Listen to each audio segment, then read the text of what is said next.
영에 속한 사람은 산 제물로 영적 예배를 드리는 자이다. 로마서 12장 1절 그러므로 형제들아 내가 하나님의 모든 자비하심으로 너희를 권하노니 너희 몸을 하나님이 기뻐하시는 거룩한 산 제물로 드리라. 이는 너희가 드릴 영적 예배니라. 2절 너희는 이 세대를 본받지 말고 오직 마음을 새롭게 함으로 변화를 받아 하나님의 선하시고 기뻐하시고 온전하신 뜻이 무엇인지 분별하도록 하라. 1. 산 제물로 드리는 영적 예배란 무슨 말인가? 영에 속한 사람은 복음 안에서 진정한 변화를 경험하는 자이다. 복음을 믿고 받아들임으로 의롭다 함을 받으면 하나님과 새로운 관계가 맺어지고 하나님과의 새로운 관계가 활짝 열릴 때 변화가 일어난다. 그 변화를 가르켜 새로운 삶이라고 말할 수 있다. 그러므로 지금 무엇을 얼마나 열심히 하고 있느냐가 아니라 열심과 외적 행위의 뿌리가 어디에서 비롯했느냐가 더 중요하다. 로마서 11장에서는 하나님과의 새로운 관계가 어떻게 이루어지는가에 대해 설명하면서 이제 12장부터는 이렇게 형성된 새로운 관계 속에서 어떻게 사는가에 대한 말씀이다. 그래서 로마서 12장은 새로운 삶의 큰 전환점이요 출발점이다. 바울은 새로운 삶의 출발이 예배, 특히 영적 예배라고 말하며 이 영적 예배란 우리의 몸을 거룩한 산 제물로 드리는 것이라고 설명한다.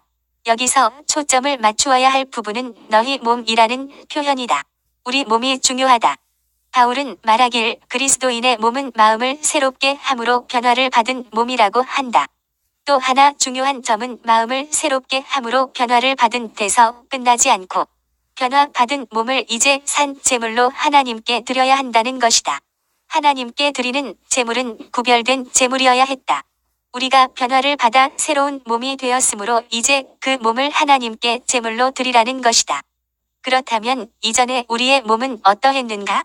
죄의 지배 아래 있던 몸이었다. 영과 육이 모두 타락해 일치를 이루지 못하는 상태였다. 그런 상태로는 하나님께 온전히 드려지는 제물이 될 수 없었다.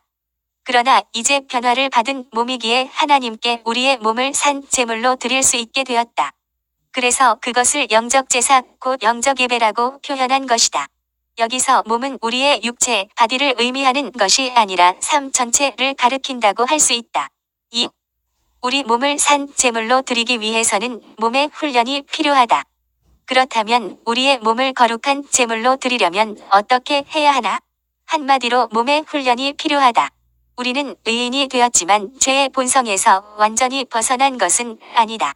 몸의 훈련을 통해서 영과 육의 일치를 이루도록 해야 한다. 이것이 바로 영적 훈련이다. 우리는 영에 속한 사람이라는 이유로 육체를 부정하고 현실을 무시하는 삶을 살아서는 안 된다. 영에 속한 사람은 하늘만 바라보며 사는 사람이 아니다. 주님은 기도에 대해 가르쳐 주시면서 마태복음 6장 10절 나라가 임하시오며 뜻이 하늘에서 이루어진 것 같이 땅에서도 이루어지이다. 라고 기도하라고 하셨다. 주님의 말씀은 하늘과 땅이 분리되지 않음을 의미한다. 영혼과 육체가 따로 떨어져서는 안 된다. 영에 속한 사람이 되라는 말은 신비한 사람이 되라는 뜻이 아니라 가장 사람다운 사람이 되라는 의미이다. 그래서 기독교 영성에서는 육체를 부정하지 않는다. 영만 추구하고 육체는 무시하는 것은 잘못된 관점이다. 구원받은 우리는 영만 구원받은 것이 아니라 육체도 함께 구원받았다. 장래에 우리의 몸도 부활에 참여할 것이다.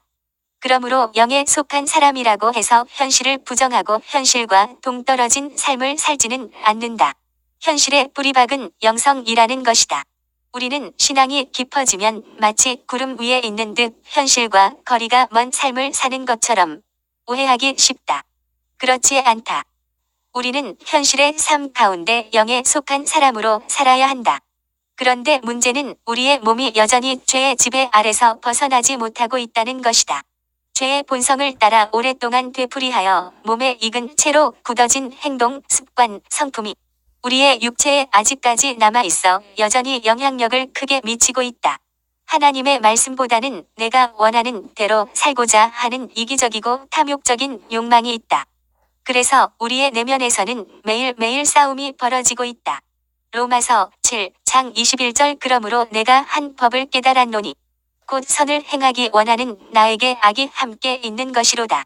22절 내 속사람으로는 하나님의 법을 즐거워하되 23절 내 지체 속에서 한 다른 법이 내 마음의 법과 싸워 내 지체 속에 있는 죄의 법으로 나를 사로잡는 것을 보는도다.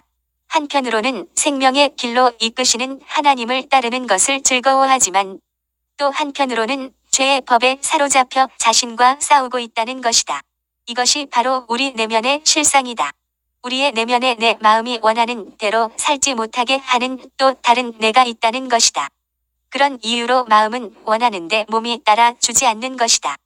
구원받은 하나님의 자녀라면 누구나 말씀대로 살고 싶어 한다. 그러나 현실로 돌아가면 마음대로 안 되기에 갈등이 일어난다. 육체의 죄의 본성이 나를 끌어당기기 때문에 내 안에 싸움이 일어난다. 그러므로 우리의 영적 목표는 마음과 몸이 일치를 이루는 것이다. 마음이 원하면 몸도 따라주는 일치를 이루면 우리의 내면에는 더 이상 갈등할 일이 없다. 우리 안에는 천사 같은 좋은 본능이 있는가 하면 짐승 같은 동물적 본능도 있다. 오늘날 종종 평범하거나 오히려 누가 봐도 괜찮은 사람이 끔찍한 일을 저지른 범죄자인 경우가 있다. 우리는 어떻게 그런 짓을 할 수 있느냐고 말하며 놀라곤 한다. 하지만 우리의 내면을 들여다보라.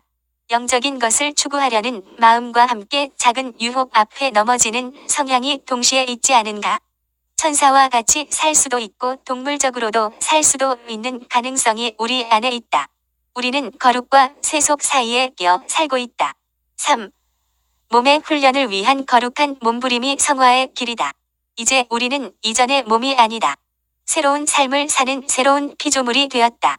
그 시작이 바로 몸으로 드리는 영적 예배이다.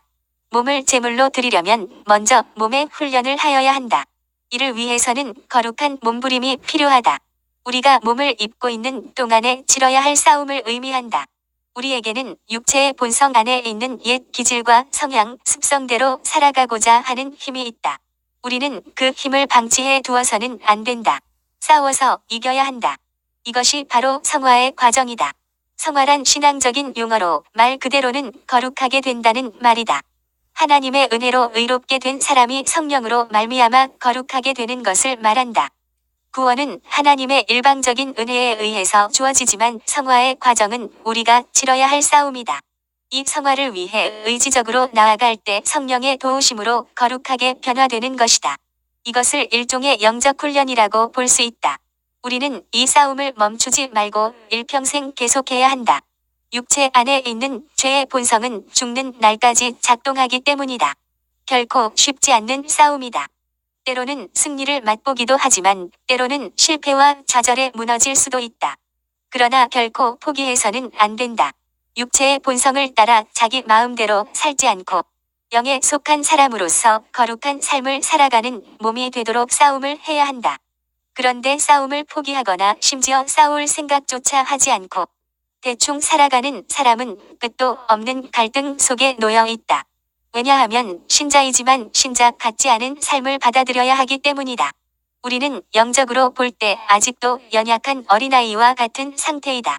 완성된 모습이 아니라 완성을 향해 조금씩 자라가고 있는 것이다. 바울 같은 사람도 자신이 안주하지 않고 표대를 향해 계속해서 달려가고 있다고 말하고 있다.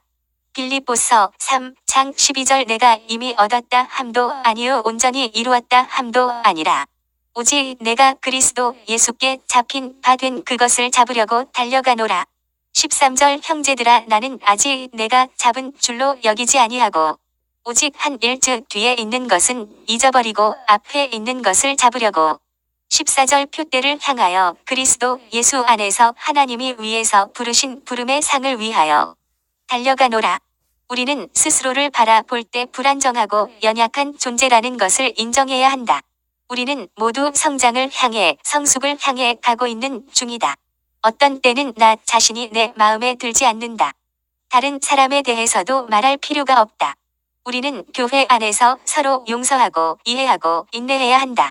상대가 지금 수준에서 머물 사람이 아니라 점점 자라갈 것을 믿고 기다려 주어야 한다. 기독교 전통 가운데는 육을 부정하는 이원론주의자들이 있었다.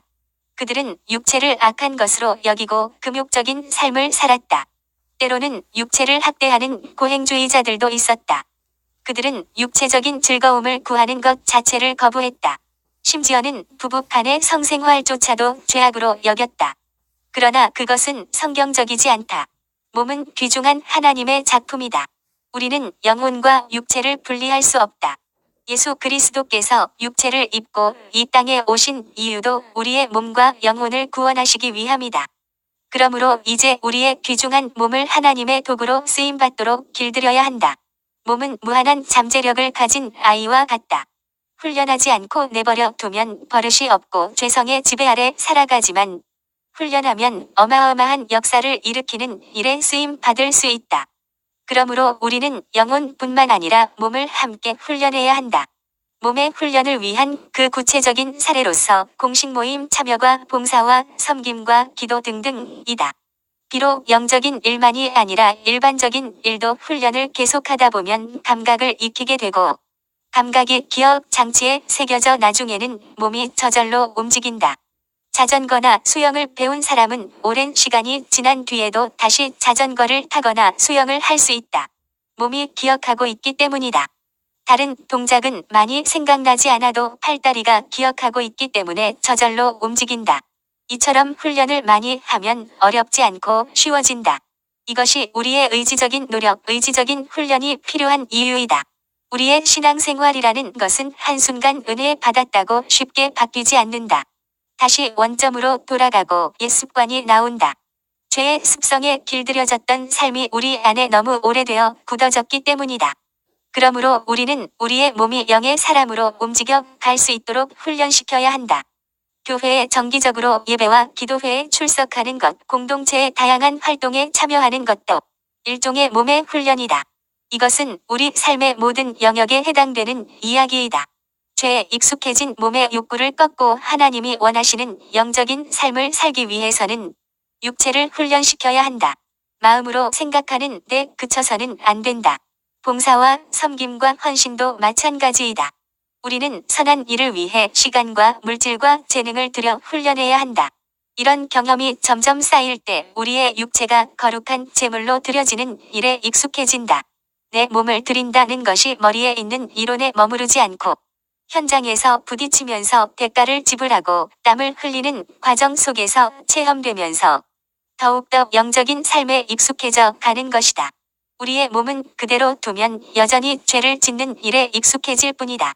육체의 본능에 따라 사는 일에는 길들여지기가 아주 쉽다.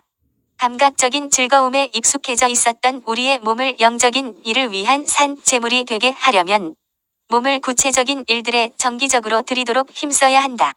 그리스도인이라면 누구나 깊은 기도를 하고 싶어 한다. 그런데 마음은 원하는데 쉬운 일이 아니다. 겟세마네 동산에서 예수님이 피땀 흘리는 기도를 드리고 계실 때 제자들은 잠을 잤다. 예수님이 3번이나 와서 깨우셨으나 소용없었다. 이때 예수님은 이렇게 말씀하셨다. 마태복음 26장 41절 마음에는 원이로되 육신이 약하도다. 여기서 육신이라고 말할 때 이 육신이 육체, 즉 바디 몸만을 이야기한다면 어부 출신인 제자들은 예수님보다 훨씬 강할 것이다. 그러므로 여기서 말하는 육신은 영적인 삶을 살아가는 선한 일을 위한 도구로 쓰이기보다는 여전히 육체의 본성에 길들여져 있는 몸을 말한다. 즉 너희가 마음은 원하는데 아직도 육신의 힘의 지배를 받고 거기에 굴복하고 있구나 하는 뜻인 것이다. 우리는 하루아침에 깊은 기도로 나아갈 수 없다. 깊은 기도의 세계로 나아가려면 일단 기도의 자리에 가서 앉아있는 훈련을 해야 한다. 이를 위해 몸을 훈련시켜야 한다. 카페에서 잡담하고 노래방에서 노래 부르고 게임을 할 때는 몇 시간을 소모하면서 기도하는 때는 과연 얼마나 시간을 쓰는가? 기도는 10분만 해도 온 몸이 뒤틀리는 것은 몸이 아직 기도에 익숙하지 않은 탓이다. 더 편안해지고 싶은 육체의 욕망이 몸을 지배하고 있기 때문에 마음은 기도의 자리에 머물고 싶은데 몸이 따라주지 않는 것이다. 우리의 육체는 얼마나 쉽게 죄의 본성의 지배를 깊이 받는지 모른다. 우리는 죄를 짓는 일에 익숙하다. 육체의 욕망에 따라서 게으르고 나태하고 무절제하고 그저 편안한 것을 좋아한다. 우리의 본능은 기도하는 것을 즐거워하지 않는다. 그러므로 처음부터 기도를 제대로 배우고 습관을 들여 몸이 익숙해지게 해야 한다. 힘들지만 기도의 자리에 앉아. 금방 일어서고 싶어도 기도의 자리를 지키자. 이것은 육체와의 싸움이다. 구하는 기도를 간절히 하자. 또한 하나님과 친밀한 교제의 기도까지 나아가자. 하나님과 사귐의 기도 시간이 되게 하자. 하나님의 임재 안에 머물며 그 분의 얼굴만 구하자. 믿음이 자라면 능히 하지 못할 일이 없다. 감당하지 못할 일이 없다. 우리의 믿음을 보시고 하나님의 약속의 말씀이 성취된다. 그런데 그 믿음은 처음부터 대단한 믿음을 가진 자는 없다. 믿음은 훈련을 통해서 자라나고 큰 믿음, 담대한 믿음, 강한 믿음으로 성장한다. 믿음으로 훈련된 자가 자신의 몸으로 하나님께 거룩한 산 제사로 드리게 되는 것이다. 먹는 것, 보는 것, 작은 것, 사소한 것부터 몸의 훈련을 하자. 작은 유혹은 결코 작은 유혹으로 끝나지 않는다는 사실을 기억하자. 몸을 훈련시켜야 나중에 몸이 영혼과 일치를 이루며 영적인 삶을 사는데 우리의 삶을 산 제물로 드릴 수 있다. 몸을 훈련하지 않고 하고 싶은 대로 하도록 내버려 두면 나중에 영적인 영역에까지 치명적인 문제를 가져온다. 육체적인 건강을 위해 노력해야 하듯이 영적인 건강을 위해서도 노력해야 한다. 인내하는 것도 몸의 훈련이다. 아무리 영적으로 깊이 있는 생활을 하고 싶어도 몸이 훈련되어 있지 않으면 영적 세계로 나가지 못하고 다시 원점으로 돌아가 버리고 만다. 이렇게 몸이 영적으로 훈련되면 그 다음부터 몸을 적극적으로 영적인 일에 들여야 한다. 로마서 12장 1절 그러므로 형제들아 내가 하나님의 모든 자비하심으로 너희를 권하노니 너희 몸을 하나님이 기뻐하시는 거룩한 산 제물로 드리라. 이는 너희가 드릴 영적 예배니라. 예배자의 삶이란 자신의 몸을 산 제물로 드리는 것이다. 이전에 우리의 몸은 어디에 드렸는가? 로마서 6장 12절 그러므로 너희는 죄가 너희 죽을 몸을 지배하지 못하게 하여 몸의 사욕에 순종하지 말고 13절 또한 너희 지체를 불의의 무기로 죄에게 내주지 말고 오직 너희 자신을 죽은 자 가운데서 다시 살아난 자 같이 하나님께 드리며 너희 지체를 의의 무기로 하나님께 드리라. 우리가 이전에는 우리의 몸을 불의의 무기로 죄에게 내주었다. 과거에 우리는 몸의 사욕에 순종했고 우리의 죽을 몸을 죄가 지배하게 했다. 이전에 몸을 잘못 사용하였다. 육체의 만족을 위해 사는데 몰두했던 것이다.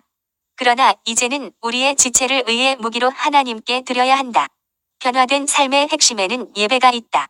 이 예배는 단순히 주일 예배를 말하는 것이 아니라 우리 몸의 예배이다. 다른 말로 표현하면 일상의 예배, 즉 우리 삶 전체를 드리는 예배이다. 우리는 우리의 몸을 하나님께 구체적으로 드려야 한다. 우리에게 물질이 들어오면 하나님의 나라를 위해 써야 한다. 하나님의 선하시고 기뻐하시고 온전하신 뜻이 무엇인지 분별해서 거기에 삶을 드려야 한다. 누가 축복된 인생인가? 삶이 하나님이 받으실 만한 제물이 되는 사람이다. 하나님은 이미 그리스도의 십자가 은혜로 우리를 받으실 만한 제물로 구별해 주셨다. 이제 우리의 삶에서 할 수 있는 일은 단 하나, 온 삶을 통해 영적 예배자로 사는 것이다. 우리의 몸을 길들여질 수 있다. 우리는 몸의 훈련을 해야 한다. 훈련을 통해 영적인 사람이 되어야 한다. 그리하여 몸과 마음이 일치를 이루므로 우리의 몸을 산 제물로 드려 하나님의 나라를 위해 아낌없이 쓰임 받아야 한다. 아멘. 정리 1. 산 제물로 드리는 영적 예배란 무슨 말인가? 영에 속한 사람은 복음 안에서 진정한 변화를 경험하는 자이다. 복음을 믿고 받아들임으로 의롭다 함을 받으면 하나님과 새로운 관계가 맺어지고 하나님과의 새로운 관계가 활짝 열릴 때 변화가 일어난다. 그 변화를 가르켜 새로운 삶이라고 말할 수 있다. 바울은 새로운 삶의 출발이 예배, 특히 영적 예배라고 말하며 이 영적 예배란 우리의 몸을 거룩한 산 제물로 드리는 것이라고 설명한다. 그리스도인의 몸은 마음을 새롭게 함으로 변화를 받은 몸이다. 또 하나 중요한 점은 마음을 새롭게 함으로 변화를 받은 데서 끝나지 않고 변화받은 몸을 이제 산 제물로 하나님께 드려야 한다는 것이다. 여기서 몸은 우리의 육체, 바디를 의미하는 것이 아니라 삶 전체를 가리킨다고 할 수 있다. 2.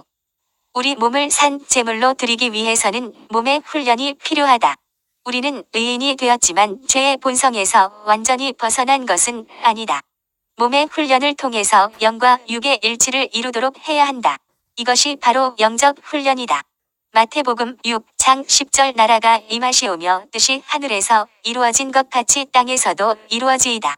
로마서 7장 21절 그러므로 내가 한 법을 깨달았노니 곧 선을 행하기 원하는 나에게 악이 함께 있는 것이로다. 22절 내 속사람으로는 하나님의 법을 즐거워하되 23절 내 지체 속에서 한 다른 법이 내 마음의 법과 싸워 내 지체 속에 있는 죄의 법으로 나를 사로잡는 것을 보는도다. 3. 몸의 훈련을 위한 거룩한 몸부림이 성화의 길이다. 빌립보서 3장 12절 내가 이미 얻었다 함도 아니요 온전히 이루었다 함도 아니라 오직 내가 그리스도 예수께 잡힌 바 된 그것을 잡으려고 달려가노라. 13절 형제들아 나는 아직 내가 잡은 줄로 여기지 아니하고 오직 한 일 즉 뒤에 있는 것은 잊어버리고 앞에 있는 것을 잡으려고 14절 표대를 향하여 그리스도 예수 안에서 하나님이 위에서 부르신 부름의 상을 위하여 달려가노라. 몸의 훈련을 위한 그 구체적인 사례로서 공식 모임 참여과 봉사와 섬김과 기도 등등이다. 마태복음 26장 41절 마음에는 원이로되 육신이 약하도다. 이렇게 몸이 영적으로 훈련되면 그 다음부터 몸을 적극적으로 영적인 일에 들여야 한다. 로마서 6장 12절 그러므로 너희는 죄가 너희 죽을 몸을 지배하지 못하게 하여 몸의 사욕에 순종하지 말고 13절 또한 너희 지체를 불의의 무기로 죄에게 내주지 말고 오직 너희 자신을 죽은 자 가운데서 다시 살아난 자 같이 하나님께 드리며 너희 지체를 의의 무기로 하나님께 드리라. 누가 축복된 인생인가?